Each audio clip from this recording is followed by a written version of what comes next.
Alléluia. Béni soit celui qui vient au nom du Seigneur. Et aujourd'hui, en ce moment, j'aimerais que vous disiez avec moi Ebenezer. Ebenezer, parce que jusqu'ici, jusqu'à maintenant, jusqu'à ce moment, l'Éternel nous a secourus. Voilà la raison pour laquelle que peut-être les gens de ce monde ne peuvent pas comprendre. Mais nous, en tant qu'enfants de Dieu, nous savons que notre vie est soutenue par le Seigneur, par la grâce de Dieu, par sa présence. Il nous a donné sa vie. Dès le commencement, il a soufflé en nous la vie, sa vie. Et avec l'ennemi, nous l'avions perdu. Encore une fois, par son sang, il nous a donné encore sa vie. Et la seule manière qu'on peut recevoir cette vie, c'est d'accepter Jésus, le Christ, le oint, l'onction lui-même, pour que la vie de Dieu, la vie de notre Seigneur, puisse vivre en nous. Et jusqu'à présent, si nous sommes en vie, et spirituellement, et dans notre chair, nous pouvons dire Ebenezer, parce que nous connaissons et nous comprenons l'origine de cette vie que nous vivons. La bénédiction, la paix, l'amour, les révélations, toutes les bonnes choses que nous pouvons, en tant qu'enfants de Dieu, témoigner. Nous devrions célébrer le Seigneur. Nous devons célébrer le Seigneur, lui remercier, lui psalmodier, chanter pour lui, danser pour lui, faire tout ce que nous pouvons pour lui parce qu'il mérite tout ça. Donc, nous disons encore une fois Ebenezer. Et en ces mots, j'aimerais vous saluer. J'aimerais vous saluer dans le précieux nom de notre Sauveur et Seigneur, Jésus le Christ, lui qui nous a donné l'espérance de la vie éternelle. Lui qui nous a enseigné ce que c'est que la foi, faire confiance à Dieu. Et quelle que soit la situation, les circonstances, je peux comprendre que Dieu est en ma faveur. Il est dans mes affaires. Il est toujours à mes côtés. Il ne m'abandonnera jamais.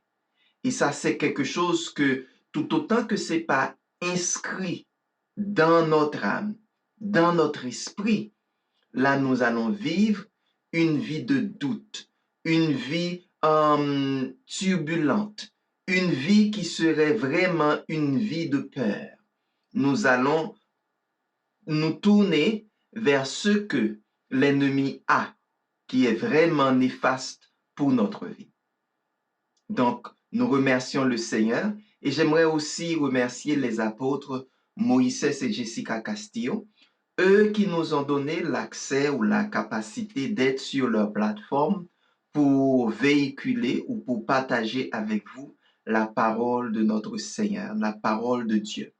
Et notre vision, c'est de vous informer et de vous aider à grandir mieux dans la parole pour que vous puissiez normalement, pour que vous puissiez comprendre ce que dit notre Maître, notre Seigneur, pour que vous puissiez jouir de la bénédiction, de toute la grâce et de tout ce que Dieu a pour nous comme provision.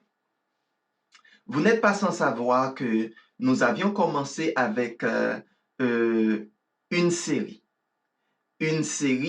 qui parle bien sûr des prémices, ma première prémisse.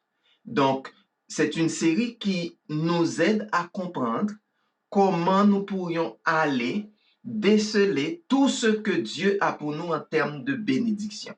Et je ne parle pas de bénédiction on ne va pas donner une sorte de catégorie en termes de bénédiction. Donc, bénédiction à tous les points de vue. Parce que ça nous enseigne beaucoup de choses qui vont faire en sorte que nous pourrons plaire à papa d'une manière beaucoup plus élevée. Nous pouvons aussi comprendre ce que papa veut nous dire et ça va nous aider aussi à aimer les uns les autres beaucoup mieux, à aimer les gens que Dieu met en face de nous, qui nous apportent la parole, qui nous donnent la parole, qui partagent avec nous la parole. OK? Et nous avions appris aussi que, en tant qu'enfant de Dieu, ce que Dieu donne à tout un chacun, ce sont des semences. Même si c'est petit. Mais Dieu nous a donné des semences. Et aujourd'hui, nous allons parler de ça. Et le thème pour aujourd'hui, c'est la taille ou la dimension de ma semence. La dimension de notre semence. Et quelque chose qui est très important, c'est de comprendre aussi que nous sommes au mois de janvier. Mois de janvier est un mois des prémices. Quand l'année commence, puisque nous donnons à Dieu le premier, puisqu'il mérite le premier, l'élu, l'aîné, donc le mois de janvier est un mois de prémices. Et Dieu nous met en défi à travers cette série. Ma première semence, c'est de lui apporter le premier. Comme j'ai dit tantôt, l'élu. Donc, le meilleur. C'est ça que papa nous demande. Et non seulement nous devons l'apporter l'élu, le meilleur, le premier, mais c'est un travail de cœur. Donc, l'instruction prophétique est de connecter nos cœurs à ce que Dieu veut, à ce que Dieu a pour nous. Donc, le thème d'aujourd'hui est la grandeur de ma semence. Que si nous croyons que Dieu est grand, grande sera notre bénédiction.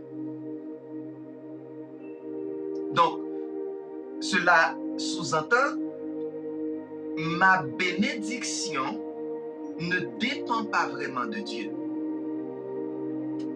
Ma bénédiction dépend de moi, de ma conception, de ma façon de voir la grandeur de Dieu.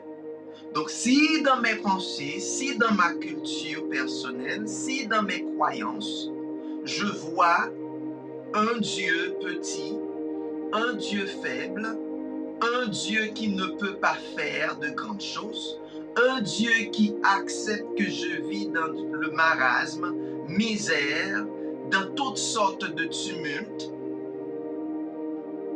voilà ce que je vais hériter. Je serai héritier de la façon que je vois mon Dieu.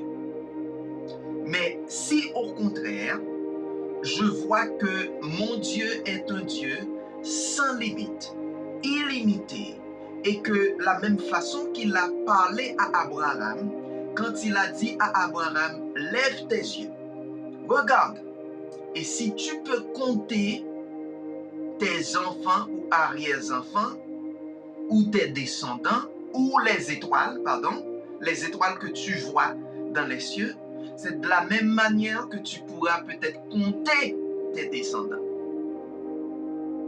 Regarde, si tu peux compter les sables qui sont sur la plage, ce sera aussi ta capacité de compter ce que tu auras comme bénédiction. Donc, le plus que je peux voir Dieu à l'infini, dans sa grandeur, le plus sera ma bénédiction.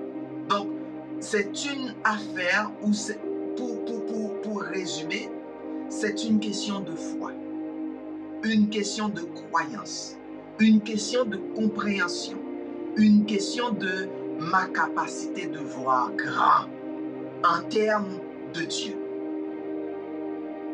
Donc, si votre foi est petite, votre semence sera aussi. Alors, nous donnerons peu ou beaucoup à Dieu, dépendamment de notre façon de voir Dieu et de notre foi. Donc, cette année est une année de générosité. Je vais le redire, cette année est une année de générosité. Car en 2020, où beaucoup ont été prises, où ils ne pouvaient rien produire, nous avons la grâce de commencer une nouvelle année, dirais-je, d'une autre manière. Et nous allons toucher avec vous, nous allons voir avec vous Matthieu 25. Nous allons lire du verset 14 jusqu'au verset 30. Et ça va nous enseigner beaucoup. Ça va nous enseigner beaucoup. Donc, allons dans la parole de Dieu. Je vais vous faire la lecture, mais c'est toujours aussi bien si vous avez votre Bible avec vous que vous pouvez vous-même lire. Parce que les paroles ou la parole de Dieu, chaque mot est esprit.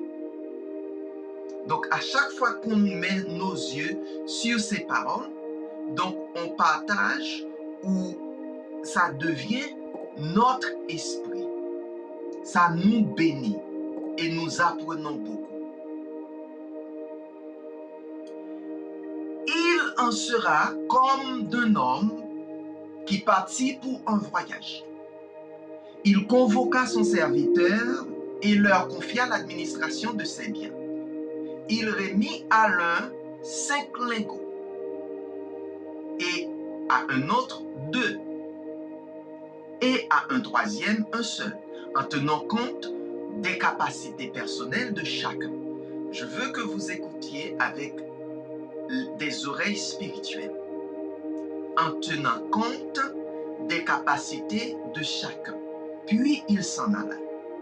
Celui qui avait 5 lingots se mit aussitôt à les faire fructifier. De sorte qu'il en gailla 5 autres. Celui qui avait reçu 2 fit de même et en gailla 2 autres.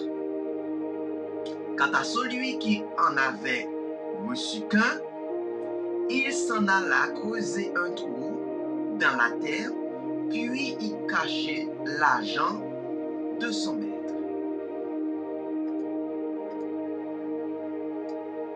Du verset 19 au verset 22. Longtemps après, le maître de ses serviteurs revint et leur fit rendre compte de leur gérance.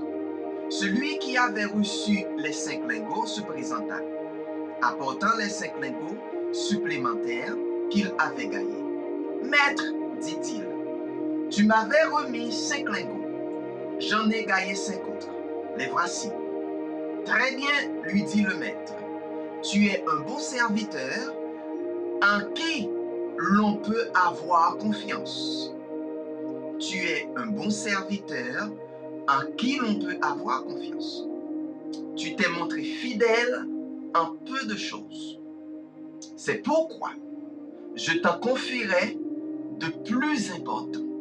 Viens, partager la joie de ton maître. Celui qui avait reçu les 2 lingots se présenta aussi et dit, « Maître, tu m'avais remis 2 lingots. J'en ai gagné 2 autres. Les voici. » « Très bien, lui dit son maître. Tu es un bon serviteur en qui l'on peut avoir confiance. Tu t'es montré fidèle en peu de choses. C'est pourquoi je t'en confierai de plus importantes. Voici.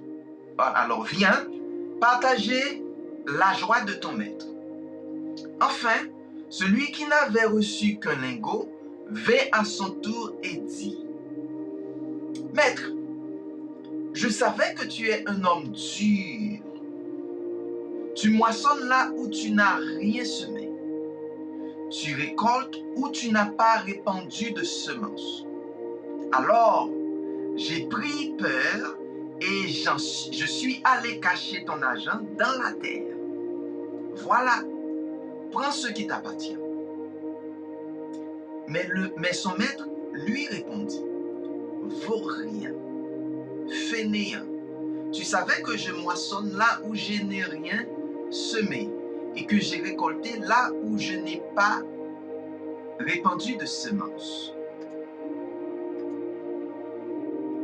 Eh bien, tu aurais dû placer mon argent chez les banquiers et, à mon retour, j'aurais récupéré la capitale et les intérêts. Qu'on lui retire donc le lingot et qu'on le donne à celui qui en a déjà 10. Car à celui qui a, on donnera encore et il sera dans l'abondance. Car à celui qui a, on donnera encore et il sera dans l'abondance. Mais à celui qui n'a pas, on ôtera même ce qu'il a. Quant à ce vaurien, jette-le dans le ténèbre du dehors.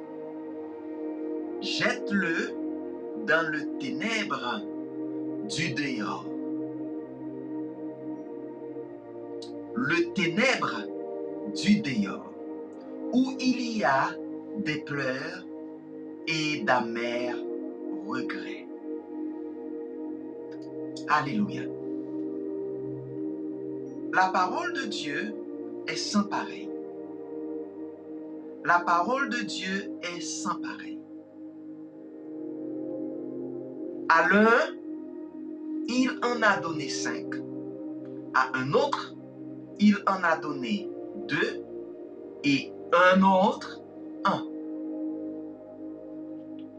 Mais qu'est-ce qui est important? C'est dans le verset 24 où le serviteur déclare au maître, comme je te connais, comme je vous connais, comme je vous connaissais. Donc, ce n'est pas un serviteur sans connaissance du maître. Ce n'est pas un serviteur qui n'est pas habitué au maître. C'est un serviteur bien informé, bien éduqué par rapport au tempérament du maître. Il connaissait le maître.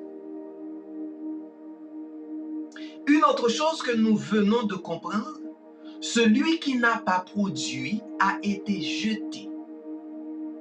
Celui qui n'a pas produit a été jeté dans les ténèbres, et ça a bien dit dans les ténèbres du dehors.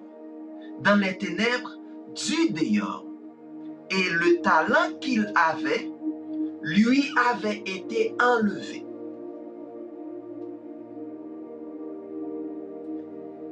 Il connaissait bien le maître. Il a décidé de ne pas faire produire le talent. Il a enterré le talent. Et puisqu'il connaissait le maître, il a enterré le talent. Il n'avait pas de résultat. Donc, il était jeté dans le ténèbre du dehors. Et son talent, lui, a été enlevé. Et on a donné ce talent à une autre personne. Mais pourquoi son talent lui a été enlevé? Parce qu'il savait. Il avait la connaissance. Il savait qui était le Seigneur. Il savait qui était le Maître. Il savait qui était la personne qui lui a donné la responsabilité. Donc, pour ne pas avoir compris l'année dernière, par le fait que nous n'avions pas la connaissance, puisque nous n'avions pas compris, beaucoup de choses nous ont été enlevées. Donc, beaucoup de talents, beaucoup de bénédictions, beaucoup d'affaires, beaucoup de révélations nous ont été enlevés par faute de manque de compréhension ou de connaissance. C'est ça qui s'est arrivé l'année dernière.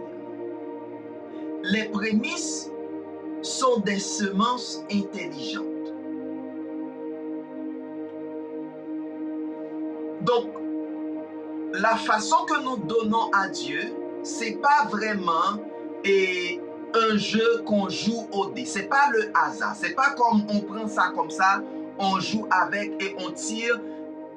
Qu'est-ce qui tombe, tombe. Non. Ce sont des semences, nos prémices, ce sont des semences intelligentes. Donc, les prémices doivent être données avec intelligence de Dieu et non l'intelligence humaine. Donc, l'intelligence humaine, c'est de par une réflexion, je dirais normale, une réflexion humaine, une réflexion qui est basée sur je vais juste tirer un dé, je vais juste essayer. Non. L'intelligence humaine, vous savez, c'est comme vous savez quoi faire. Vous avez à acquérir une sorte de connaissance, une sorte de compétence intellectuelle. Donc, vous savez quoi faire. Tandis que l'intelligence de Dieu, c'est la sagesse.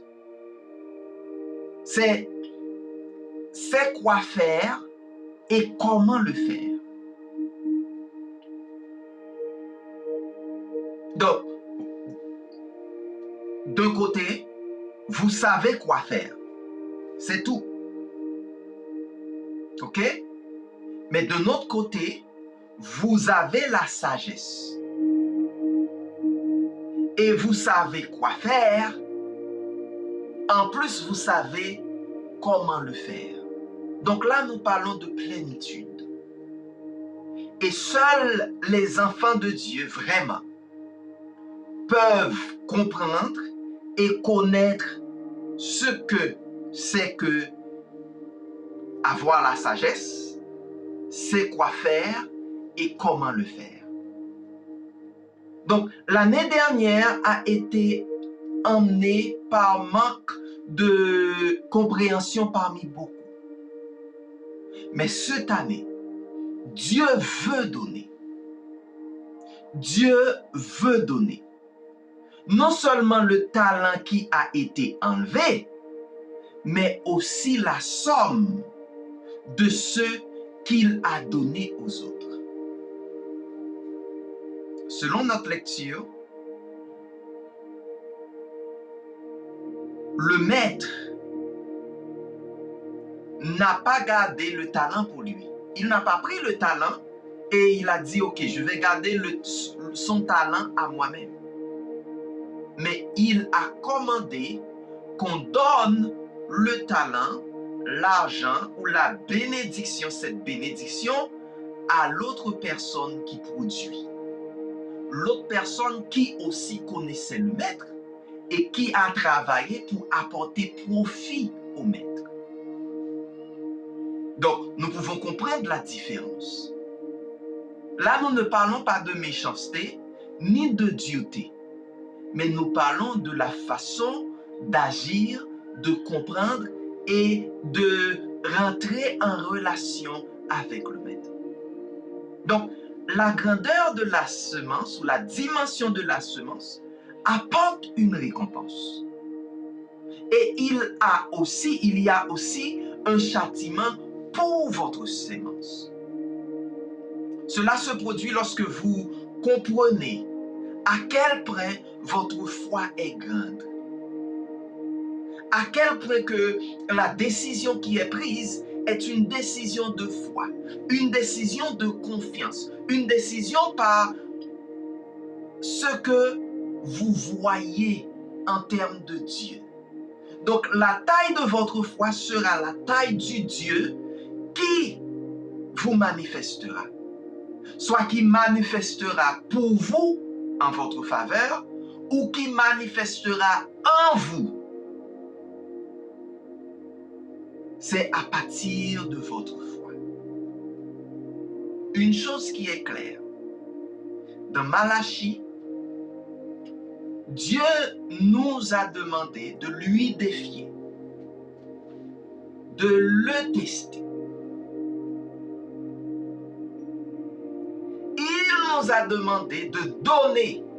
Et à partir de la façon que nous donnons, ça c'est un défi que nous pouvons lancer à Dieu. C'est-à-dire, faites-moi confiance.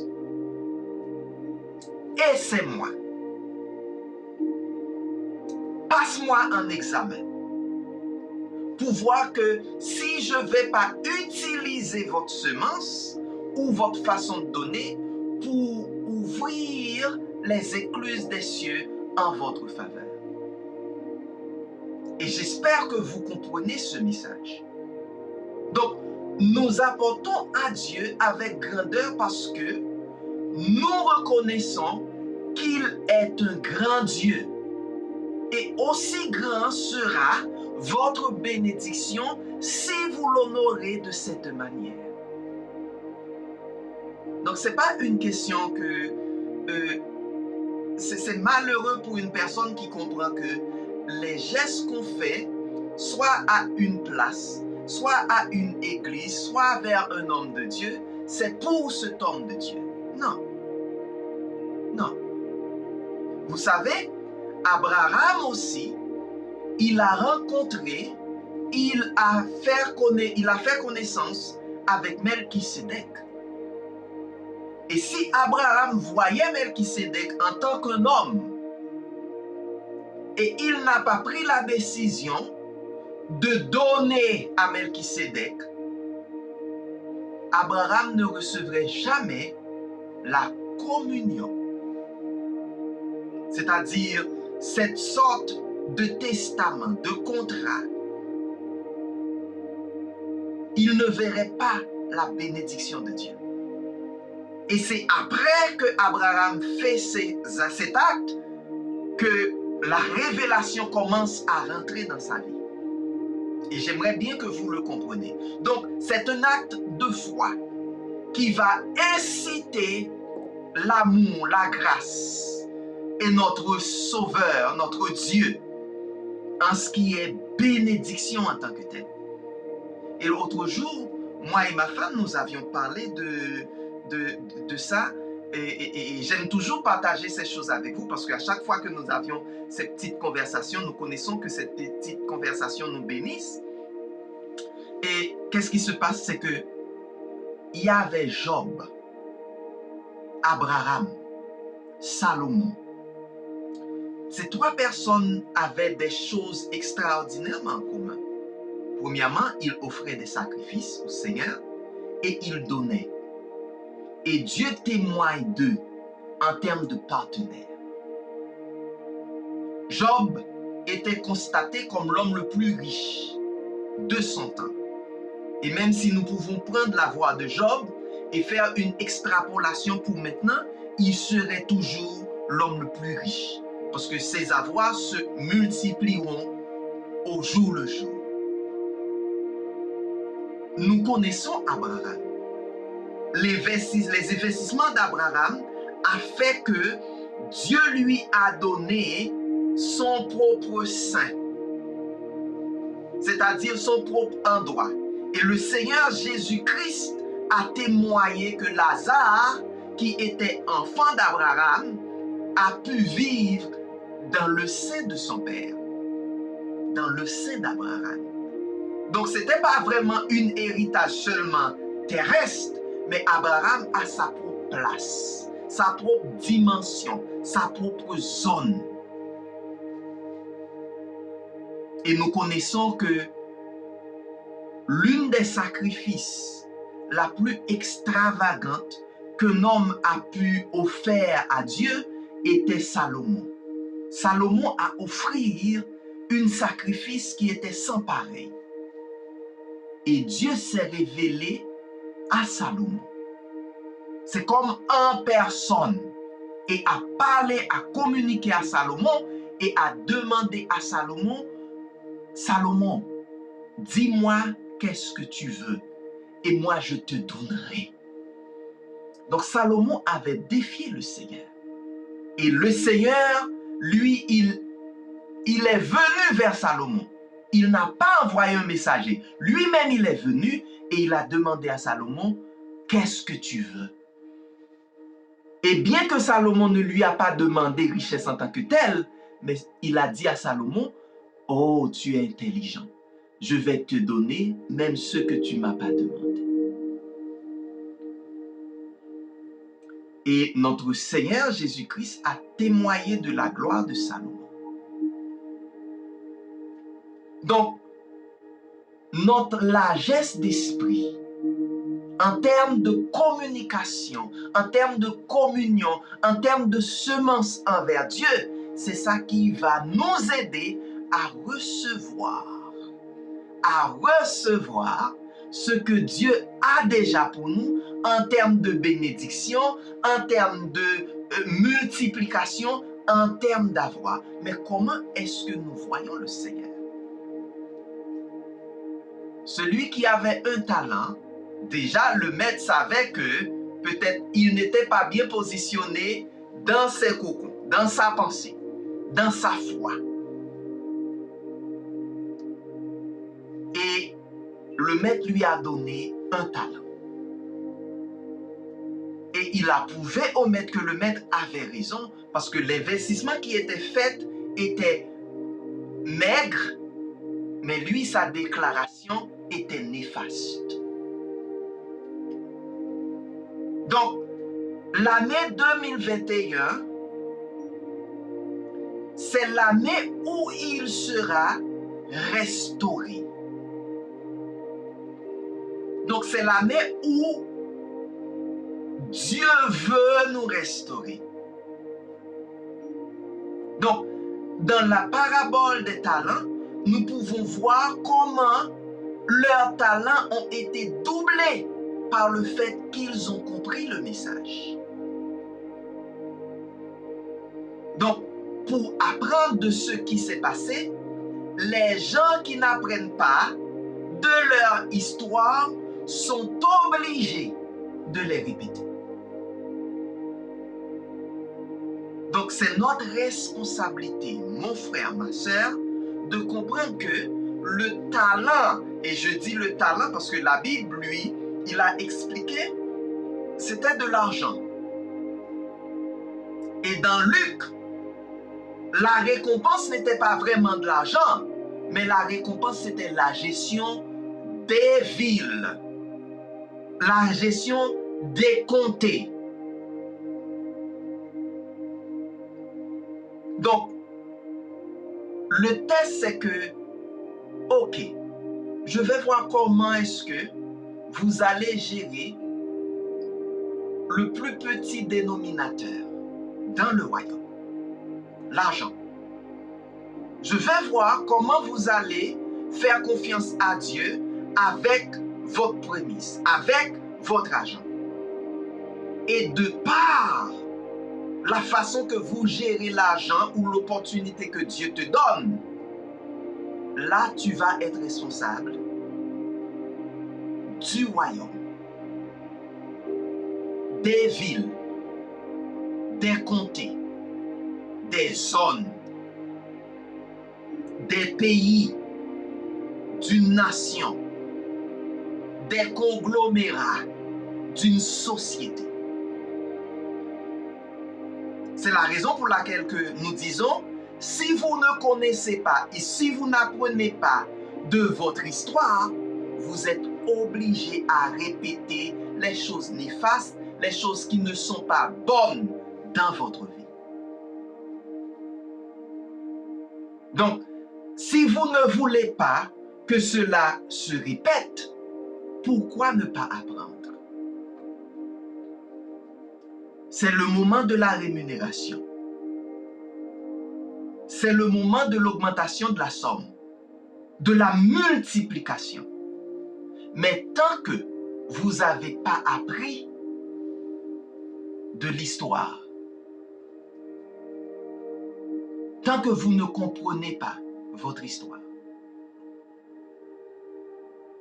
Et je comprends que papa va punir l'ennemi, le diable, sévèrement. Parce que les choses qui pourraient nous aider avec notre vie, ce sont les choses que l'ennemi nous attaque beaucoup plus là-dedans. Pour que nous ne comprenions pas que quand on donne à papa aussi le privilège de nous donner et de nous donner grandement. De nous donner grandement. Et ce que nous allons recevoir de papa n'apporteront pas de chagrin. Ce que j'ai pu comprendre, le monde donne comme nous donnons aux poissons. Comment? On va à la pêche, on trouve quelque chose pour donner aux poissons. C'est-à-dire, en anglais, on appelle ça bait. Donc, c'est comme une sorte de piège, ok? Donc, on lance cette chose dans l'eau et le poisson, lui, qui voit la nourriture dans l'eau facile, le poisson va essayer de mordre. Et quand il a mordu à l'hameçon ou à la nourriture, sa vie est finie. Sa vie est terminée. Parce que vous et moi, nous connaissons la suite. C'est notre repas. Donc, on lui donne un repas pour qu'il devienne un repas. C'est comme ça que le monde donne. Mais nous, notre Père nous donne pour que nous demande de donner, pour que lui, il puisse avoir trouvé le prétexte, la raison de nous donner. Et cette raison de nous donner, ce qu'il va nous donner, apportera pas de chagrin, ni de douleur, ni d'amertume. Nous allons recevoir dans la paix. Nous allons vraiment jouir parce que ce sont des choses du ciel. Ce sont des choses d'en haut. Ce sont des choses de notre Père.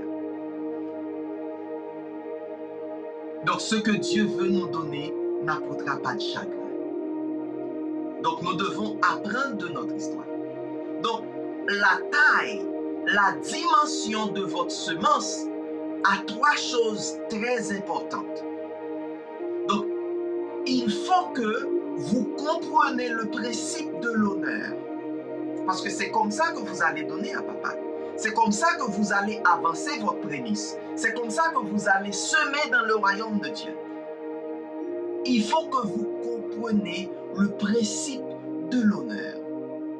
Donc, nous allons l'introduire à partir de 3 mots. Ok? Nous allons l'introduire à partir de 3 mots. Et j'aimerais que vous portez attention parce que vous apprenez à donner. Donc l'instruction prophétique vous aide à comprendre ce que papa veut que vous fassiez pour cette saison, pour votre vie. Et ça doit être votre culture. Nous allons toucher 3 mots. Le premier mot, c'est homologéo, reconnaître. Donc homologéo, c'est du grec. C'est reconnaître. C'est faire profession. Prophétie. C'est pas seulement reconnaître dans le sens que, oh, je vois, mais c'est vraiment de reconnaître, de prophétie, de faire profession, de déclarer ouvertement, parler librement. Donc, c'est louer, célébrer, reconnaître. Se déclarer l'adorateur de quelqu'un. C'est le premier mot que nous allons pencher dessus. Donc, souvent, l'œuvre de serviteur de Dieu n'est pas reconnue. En majeure partie, nous qui sommes à l'église ou qui disent que nous sommes enfants de Dieu, nous ne reconnaissons pas l'œuvre de serviteur de Dieu. Et ça, c'est malheureux. Je vais vous le dire parce que Jésus l'a dit aux enfants d'Israël. Et c'est une façon pour lui de leur montrer que vous n'êtes pas de Dieu. Parce que si vous me voyez, si vous comprenez ce que j'ai fait vient de Dieu, vous êtes des enfants de Dieu. Donc la révélation peut seulement avoir lieu dans la vie d'une personne qui est un enfant de Dieu. Si vous ne recevez pas la révélation du travail ou de l'œuvre de serviteur de Dieu, vous êtes en danger. Vous ne pouvez pas voir la manifestation de Dieu. Donc, vous êtes frappé d'aveuglement. Et l'aveuglement est réservé pour ceux qui ne connaissent pas Papa, pour ceux qui rebellent contre Papa, pour ceux qui n'ont pas la capacité d'être sensibles à ce que Dieu fait. Faites attention. Donc, nous devons reconnaître que l'homme de Dieu ou la personne qui agit pour Dieu, qu'il a été placé par Dieu et qu'il a une onction, qu'il n'est pas reconnu, c'est dit qu'il n'est pas obéi.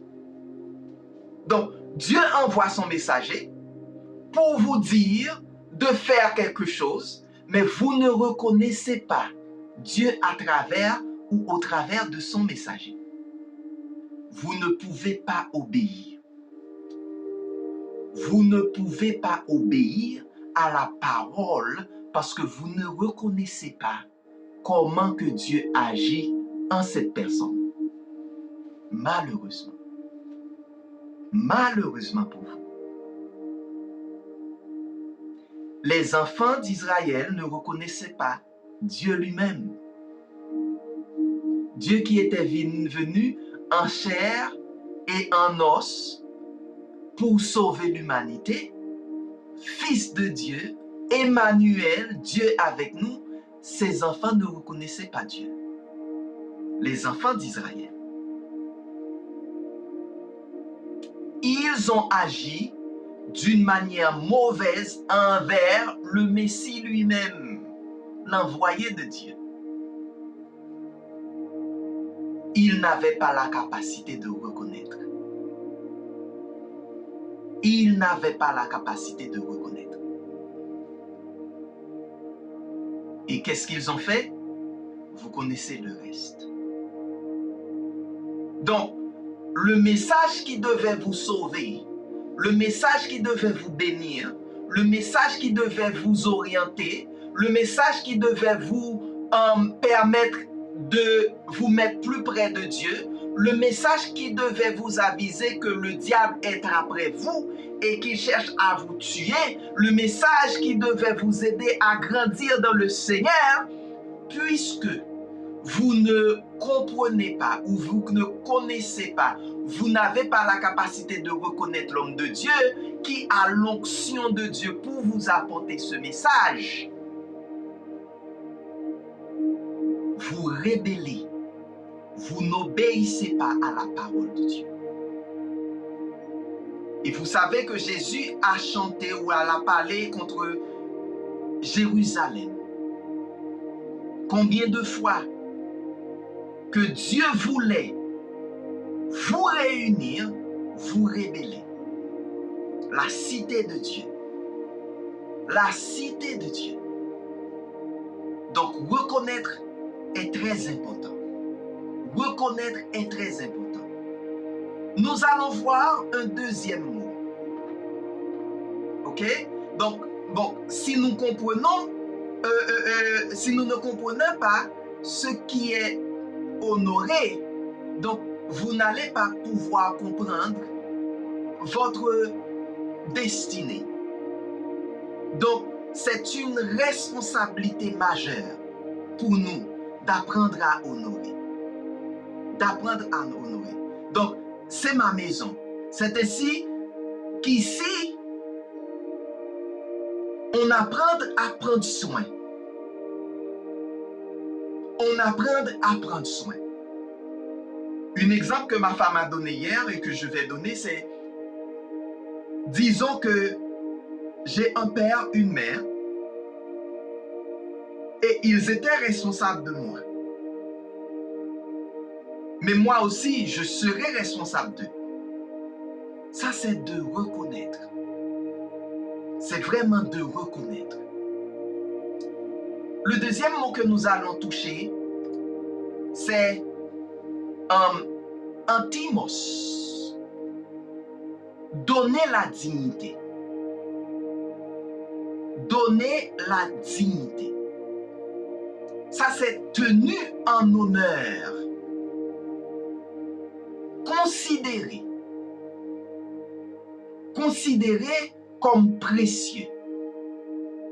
Dignifier. Donc, ne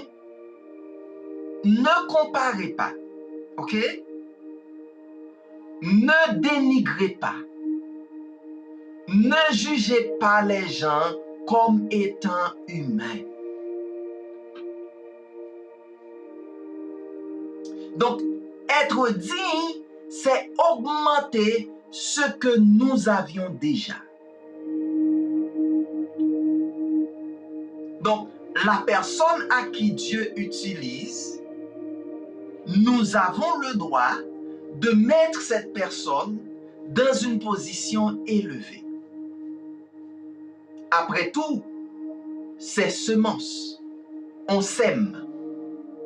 On investit. Une chose encore que j'ai compris, et normalement, Jésus-Christ l'a dit, la Bible a parlé de ça, et c'est universel. On peut manger dans l'abondance, ou l'abondance, l'extra, ok? Le surplus, on peut le manger. Mais on laisse le meilleur pour semer. On laisse le meilleur pour planter. Comprenez bien que ce qu'on va planter ne sera jamais la quantité qu'on va consommer. La quantité qu'on va consommer est beaucoup plus grande que ce que nous allons semer.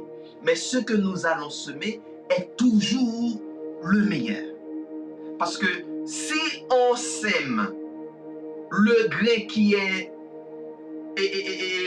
moins en santé, qui paraît mal, qui a un défaut, les récoltes qu'on va avoir auront toujours des défauts et vont, puisque dans leur ADN, il y a une faiblesse, donc leur production ou ce que nous allons récolter auront toujours une sorte de défaillance. Et nous allons manger défaillance après défaillance, après défaillance, après défaillance. Donc, lorsque nous donnons ou nous plantons ou nous semons les graines qui sont beaucoup plus en santé, nous pouvons espérer des récoltes au jour le jour. Au jour le jour, des récoltes beaucoup mieux, plus en santé, des semences encore plus en santé. Donc, c'est la raison pour laquelle que Dieu, lui, il voit en nous que, en tant qu'enfants de Dieu, nous devrions marcher ou élever ou aller de gloire en gloire en gloire. Donc, donner la dignité, élever en dignité, c'est notre façon d'honorer l'homme de Dieu, les gens que Dieu utilise en notre faveur. Après tout, c'est eux que Dieu utilise. Si nous les reconnaissons, donc nous devons les antimos, les donner la dignité. J'ai cherché le mot, en anglais c'est dignify, mais je ne l'ai pas trouvé. En français, normalement, j'ai envie de dire dignifier. Je ne sais pas si c'est un mot qui existe en français, mais c'est juste pour vous faire comprendre que c'est un état d'âme. Donc, quand je donne à Dieu, c'est là que je dis, je dois honorer ma maison, ma vie, ma famille, mon travail, mon entreprise. C'est ça que papa veut pour nous. C'est ça que papa nous demande. Et le troisième mot que nous allons considérer, c'est timao. Valoriser. Valoriser. Honorer. Mettre à l'honneur. Révérer. Vénérer. Valoriser. C'est ce que Dieu nous appelle à faire. C'est estimer, apprécier, prendre soin, protéger, valoriser cette personne qui fait un travail en faveur de Dieu. C'est notre appel. Abraham l'avait fait car il a rencontré Melchisédek. Il a valorisé. Et Melchisédek lui a introduit la communion. C'est ce que Jésus-Christ nous a donné encore comme modèle à faire en disant à chaque fois que tu le fais, tu te rappelles de moi. De quel sacrifice. Donc c'est un testament, c'est un contrat, c'est une relation entre nous. On estime, on apprécie, on prend soin, on protège, on valorise cette personne qui fait. Et nous allons voir ça dans Galates. Galates 6, le verset 6. Ok? Galates 6, le verset 6, je vais le mettre pour vous. Que celui à qui l'on enseigne la parole donne une part de tous ses biens à celui qui l'enseigne. Je vais vous dire, c'est la seule manière que vous puissiez valoriser la parole. Si vous êtes une personne qui a une culture chiche ou qui a reçu des opinions, mais ces opinions ont vraiment une raison. C'est le diable qui les a manigancées juste pour vous enlever la bénédiction. Et que vous basez vos conceptions ou votre conception sur ces opinions-là, ce que la Bible ne dit pas. Ce que papa ou la parole ou les Écritures ne dit pas. Mais c'est une opinion. Et que votre vie est basée sur cette opinion, donc vous bloquez vous-même ce que papa voulait vous donner. Parce que papa, lui, regarde, papa, il vous a donné la terre. Il vous a donné la nature. Et dans la terre, dans la nature, il a mis toutes les richesses. Les richesses ne viennent pas d'en haut en tant que telles.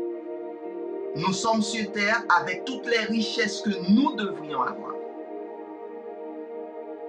Papa veut que ces richesses que vous recevez, vous aussi, comme vous l'avez reçu, vous donnez avec largesse, avec la personne qui enseigne.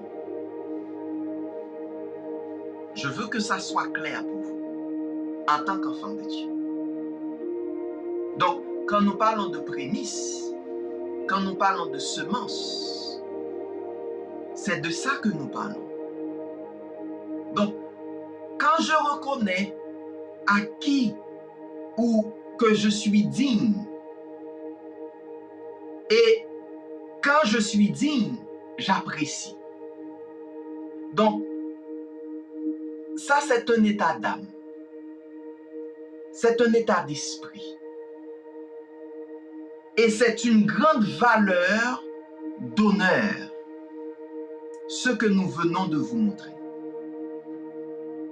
Parce qu'après tout, vous n'allez pouvoir pas recevoir si vous n'avez pas la même chose en vous. Donc, le secret de la grandeur de la semence est de me donner, est de donner mon premier. Le secret, c'est de donner à Dieu en premier. Le secret, c'est de mettre Dieu en premier. Le secret, c'est ce que j'ai, je dois donner à Dieu en premier. Alléluia. Nous allons voir 1 Roi. Et 1 Roi, nous allons aller le chapitre 17. Nous allons voir le verset 8 jusqu'au verset 15. Ok? Verset 8 jusqu'au verset 15. Je vais lire pour vous. C'est une histoire qui est populaire pour nous les chrétiens ou les enfants de Dieu, pardon, bien informés. Ok? Alors l'Éternel lui adressa la parole en ces termes. Il parle à Élie. Mets-toi en route et va vers Sarepta, dans le pays de Sidon, et installe-toi là-bas. J'ai ordonné à une veuve de là-bas de pourvoir à ta nourriture. J'ai ordonné à une veuve. Le plus souvent, sans le savoir, sans qu'on le sache, Dieu nous ordonne. Alléluia.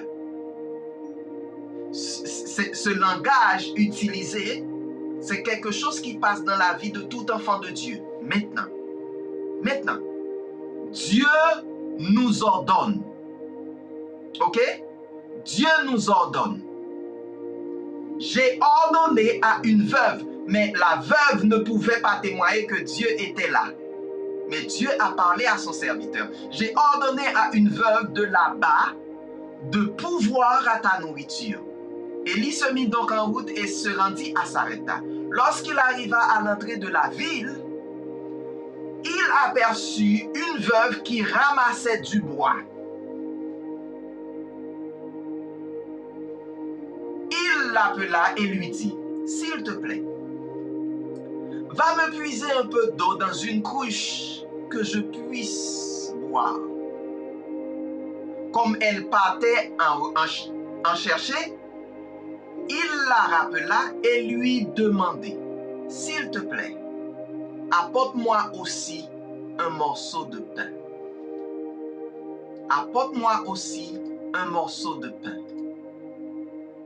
Mais elle lui répondit, « Aussi vrai que l'Éternel, ton Dieu, est vivant, je n'ai pas le moindre morceau de pain chez moi. » Le plus souvent, c'est le témoignage de la majorité d'entre nous, ou notre témoignage. Si un homme de Dieu arrive et nous dit ça, on va dire on n'a rien. Et dans notre conception, on n'a rien. Pourquoi? C'est parce que ce qu'on a, c'est juste pour survivre. On ne peut pas donner ça à n'importe quelle personne. Je n'ai pas la moindre morceau de pain chez moi. Il me reste tout juste un poignet de farine dans un pot et un pot d'huile dans un jarre. J'étais en train de ramasser 2 bouts de bois. Je vais rentrer et préparer ce qui me reste pour moi et mon fils. Quand nous l'aurons mangé, nous n'aurons plus qu'à attendre la mort. Élie reprit, « Sois sans crainte. Rentre, fais ce que tu as dit. Seulement, prépare-moi d'abord avec ce que tu as, un petit miche de pain et apporte-la-moi. Semence, prémisse. » Le Seigneur n'a pas demandé que madame prenne toute la farine et te fait du pain pour toi seul. Mais l'homme de Dieu lui a expliqué, fais ce que tu dis que tu allais faire. Tu allais manger avec ton fils. Tu vas faire ça. Mais prépare-moi d'abord, avec ce que tu as, une petite miche de pain et apporte-la-moi. Ensuite, tu en feras pour toi et pour ton fils. Alléluia. Qu'est-ce que l'autre verset dit? L'autre verset nous dit dans 1 Roi et 14 jusqu'à 15, « Car voici ce que déclare l'Éternel, le Dieu d'Israël. Le pot de farine ne se videra pas, et le jar d'huile non plus, jusqu'au jour où l'Éternel fera pleuvoir sur le pays. La femme partit et fit ce qu'Élie lui avait demandé. Pendant longtemps, elle eut de quoi manger, elle et sa famille, ainsi qu'Élie. Ce qui me paraît un peu spécial. Au commencement, la parole nous dit elle et son fils. Mais maintenant, la parole nous dit elle et sa famille. Elle et sa famille. Donc, elle et sa famille, c'est pas elle et son fils. Elle et sa famille, elle et tout le monde qui pourrait dépendre de lui. Alors qui pourrait dépendre d'elle. C'est pas seulement son fils. Donc, Élie a pu manger, elle a mangé, son fils a mangé, et la famille. Voilà le miracle des prémices. Voilà le miracle de nos semences. Voilà ce que Dieu fait. Voilà ce que papa fait. Je sais, beaucoup de gens disent que je donnerai plus à l'homme.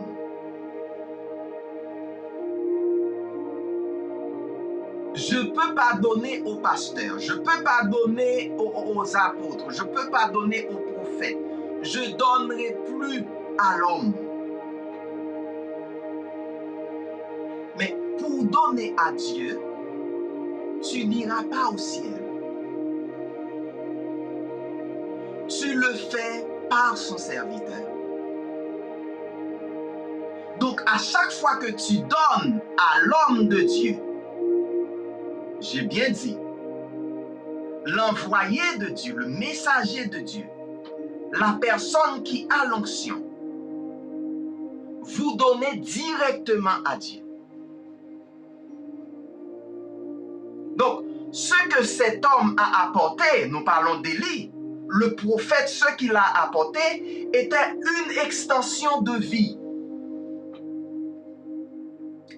une prolongation de la vie.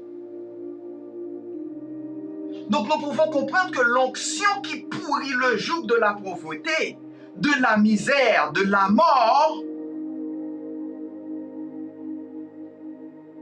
c'est cette onction qu'on donne. Donc l'acte de donner ou l'acte de donner à Élie, l'acte de lui donner était un acte de donner à Dieu. Parce que c'est Dieu qui l'a envoyé. C'est Dieu qui a envoyé Élie. Et puisque Dieu a envoyé Élie, lorsqu'on donne à Élie, on donne à Dieu. Jésus-Christ l'a déclaré. Lorsque j'étais en prison, vous ne m'aviez pas visité. Lorsque j'avais faim, vous ne m'aviez pas donné à manger. Tout ça, c'est juste pour nous montrer que, ok, le diable, lui, il met une personne devant nous et que la personne a ses défauts, et puis on dit on ne va pas donner. Pourtant, le diable sait, par le fait qu'on ne donne pas, c'est garanti notre pauvreté, c'est garanti la misère, c'est garanti la mort, parce que les fenêtres des cieux sont fermées. Nous n'avons pas pu tester notre Dieu. Donc, l'acte de donner était un acte de donner à Dieu. De cette manière, l'onction fut relâchée.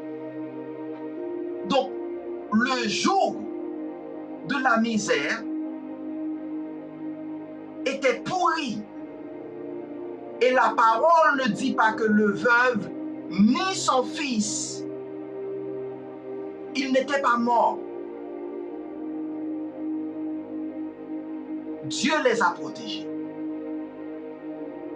Ce sont les secrets de Dieu. Ça, c'est un secret du royaume.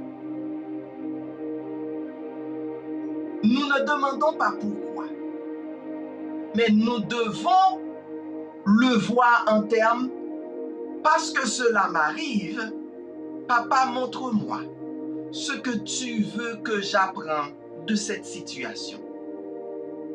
Et par conséquent, il va libérer l'onction que je n'ai pas. Alors, la révélation viendra.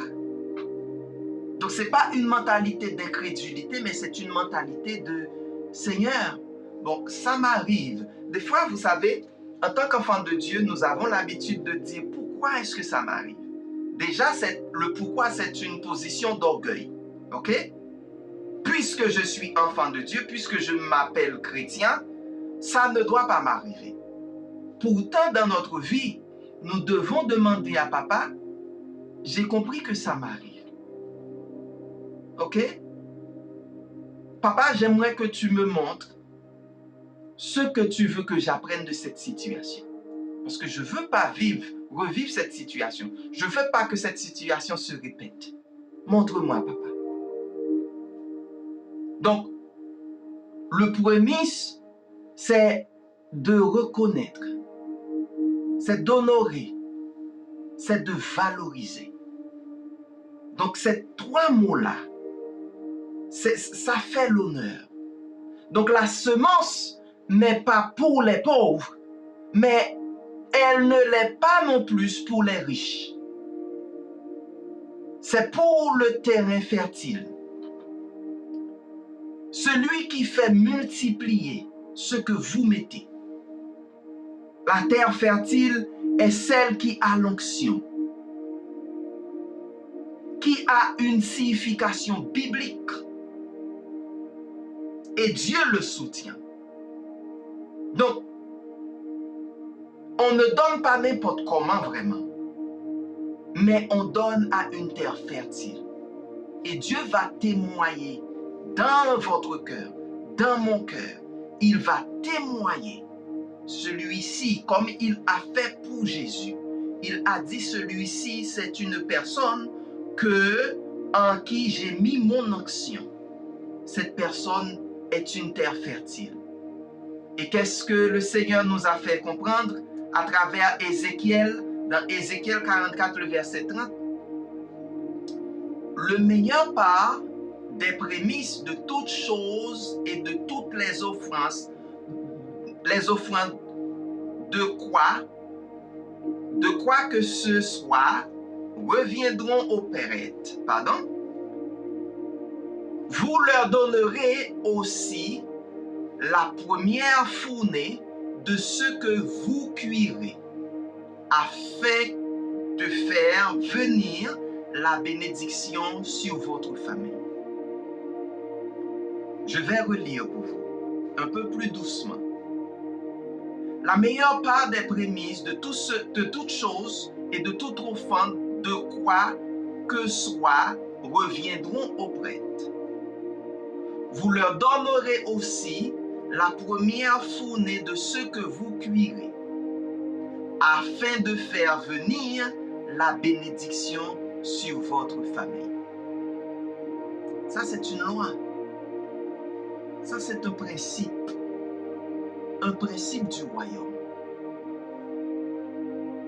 Ce sont les semences qui font reposer la bénédiction de Dieu sur nos maisons. Aujourd'hui, je déclare que la parole de Dieu a éclaté dans votre vie, dans votre maison, en votre compagnie, dans votre église. Alléluia. Parce que la grandeur de ce que Dieu veut manifester en vous comme témoignage de ce qu'il est. De ce qu'il est. Donc, si vous ne voulez pas que cela se répète en termes de pauvreté, misère, manque, pourquoi ne pas apprendre? Dieu veut que nous soyons heureux. Dieu veut que nous soyons bénis. Mais il y a des principes.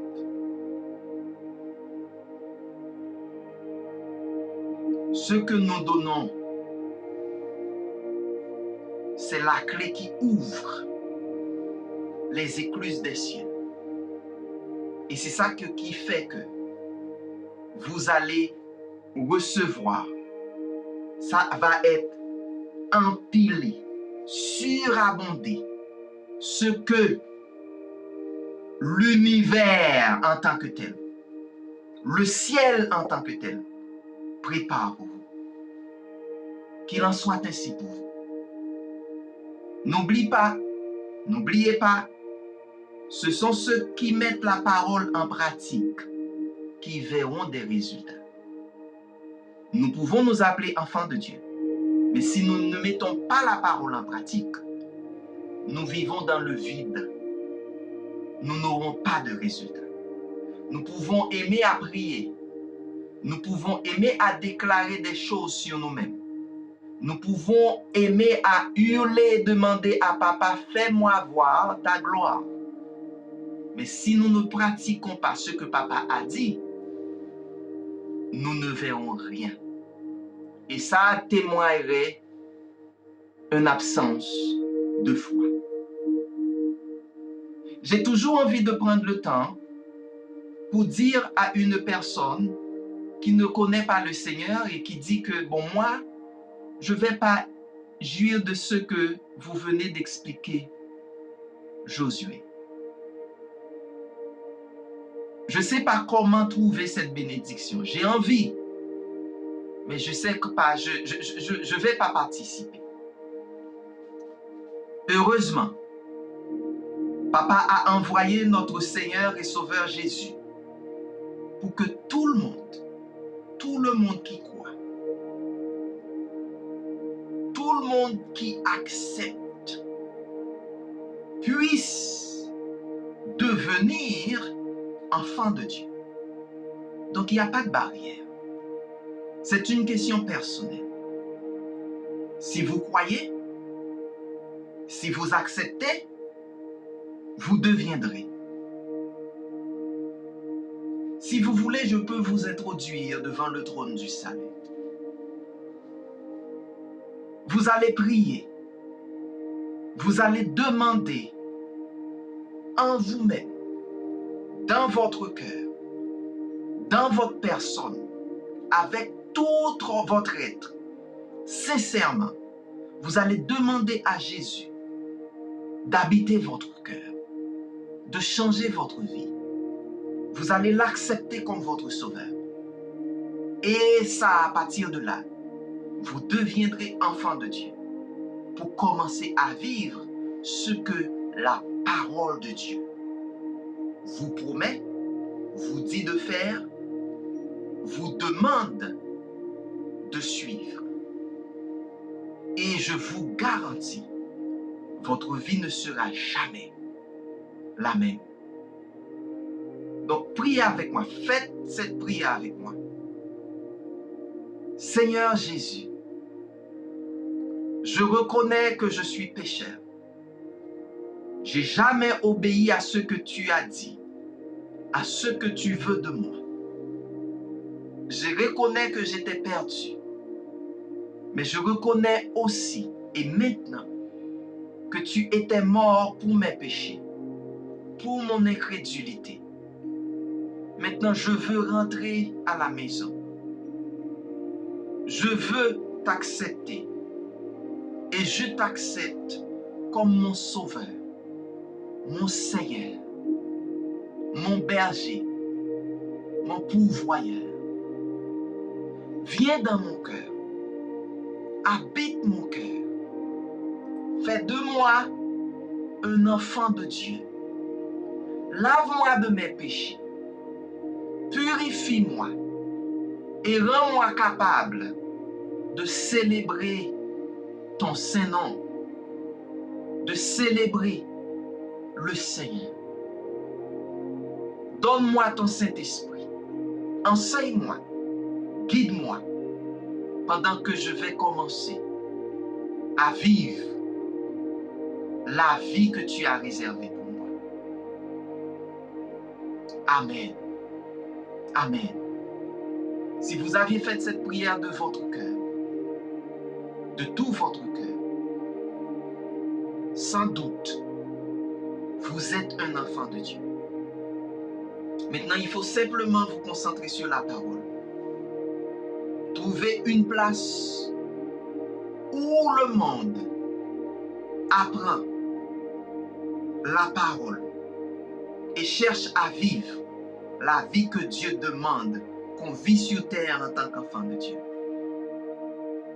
Et vous témoignerez pour toujours comment Dieu, en Jésus-Christ, vous a sauvé la vie. C'est toujours un plaisir pour moi d'être avec vous. C'est toujours une joie pour moi d'être avec vous. Et je le prends comme une bénédiction personnelle. Tous les mercredis, nous sommes à cette place pour vous apporter l'instruction prophétique, pour vous aider à vous préparer pour les choses de maintenant et du futur. Dieu nous parle tout le temps. C'est à nous d'avoir les oreilles pour entendre. À bon entendeur, salut. Bénédiction à vous. Je vous verrai mercredi prochain, même endroit, même place, même heure. Et n'oubliez pas que nous sommes sur YouTube et Facebook. Donc partagez avec le monde. Faites-leur part de ces bonnes informations. Ok? Inscrivez-vous afin que quand nous diffusons ou nous lançons des messages, que vous soyez bénis.